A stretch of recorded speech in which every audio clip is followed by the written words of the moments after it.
네, 시황센터입니다. 그렇다면 결국 중국 지표 영향으로 시장 지수는 조금 더 빠지는 듯 싶습니다. 전반적인 시장 상황, 이번 한 주 동안의 흐름 딱 오늘 바로 서울 날씨만큼 좀 우중충했던 것 아닌가 싶습니다. 한 주 동안 고생 많이 하셨고요. 일단 그럼에도 자동차주들이 어제 이어서 오늘 한 번 더 가줍니다. 그 핵심 축에는 현대모비스의 호실적 효과가 전체 자동차주들의 힘을 실어주고 있는데요.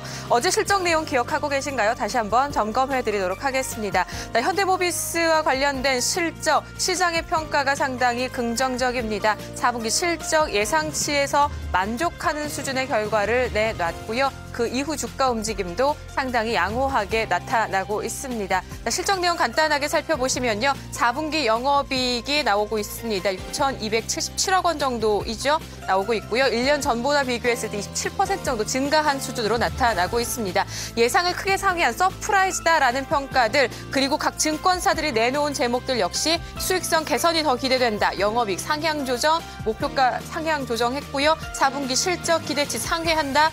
중국발 모멘텀이 영업이익률 상승을 견인했다 등등의 비교적 좋은 평가들이 나오고 있습니다. 여기에 오랜만에 외국인과 외국계 창구에서의 매수 전환까지 더해지면서 주가가 29만 원대 위까지 올라서고 있는데요. 현재 주가는 어떤 움직임 보이고 있을까요? 현대차와 기아차 동반해서 흐름들 자세히 살펴보도록 하겠습니다.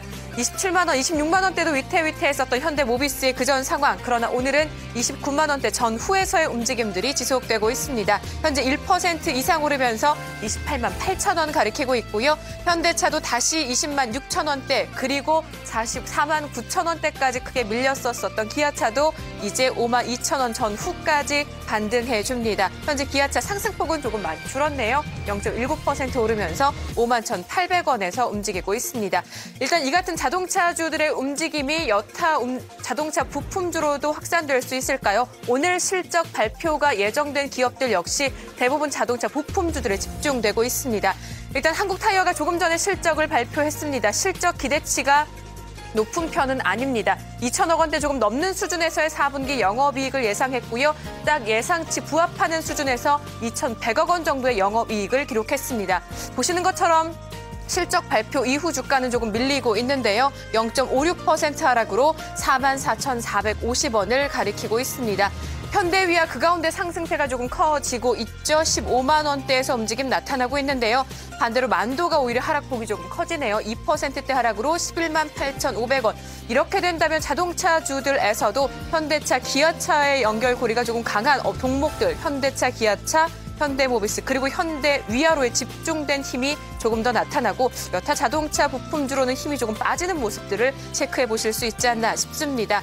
그 이외 실적 발표 예정돼 있는 기업들 제일모직과 SK이노베이션이 있습니다.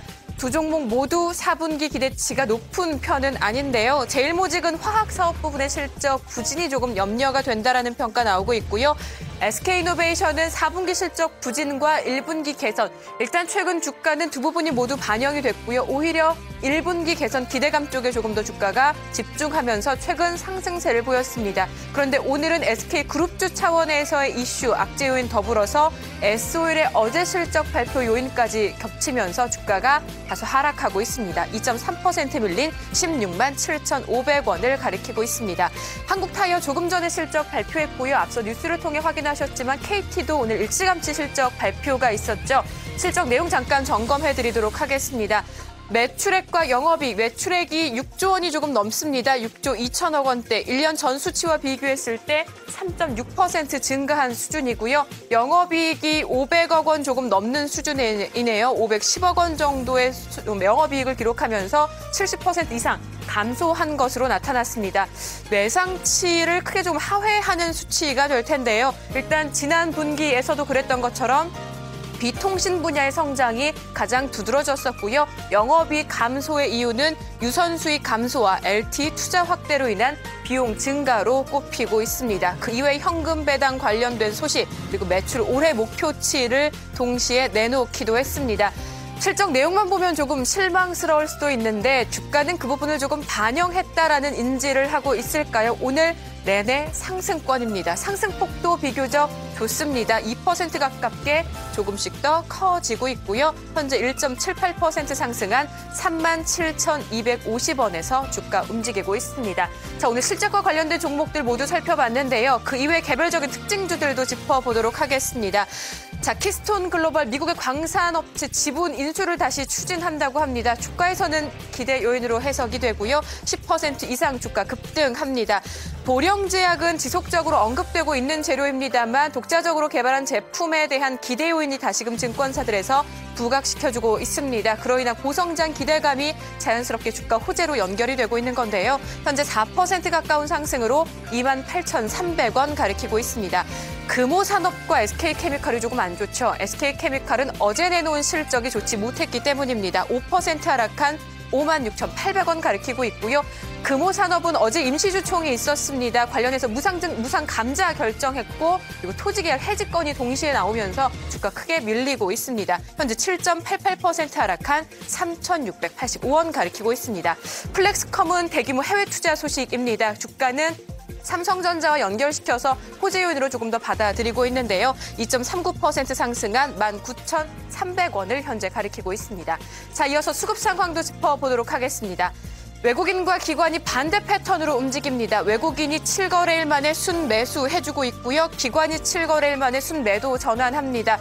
초반에는 비등비등하게 200억 원대에서의 순매수와 순매도로 방향을 달리 잡았는데 아쉬운 점이 외국인의 매수세가 빨리 줄어들고 있고 기관의 매도는 점점 늘어납니다. 지수의 부담일 수밖에 없겠죠. 현재 외국인 70억 원 조금 넘는 수준에서의 순매수만 있게 되고 있을 뿐이고요. 기관에서는 오늘 560억 원 이상의 매도 우위를 나타내주고 있습니다. 개인은 450억 원 가까운 순매수 보여주고 있네요. 결국에는 앞서 보셨던 종목들에서는 자동차주에만 일부 국한된 흐름들, 특정적으로 시장에 주도해주고 있는 섹터도 없고요. 수급적인 부분에서도 외국인의 힘이 조금 빠지면서 지수는 조금씩 하단을 낮추고 있습니다. 1966포인트가 오전장 기록했었던 최고점 부근이고요. 결국에는 1950선도 하회합니다. 12포인트 이상 하락하네요. 1949.58포인트 가리키고 있고요. 최근에는 대안 역할을 코스닥 지수도 못해주고 있는 듯 싶습니다. 505포인트 최고가 가르치더니 결국에는 1시간 지나지 않아서 지수 500선 하회하고 있습니다. 4.29포인트 하락한 499.38포인트입니다. 코스피 200 지수는 256.6포인트 가리키고 있습니다. 자, 이렇게 해서 10시 구간 시장 상황 모두 살펴봤습니다. 시황센터였습니다.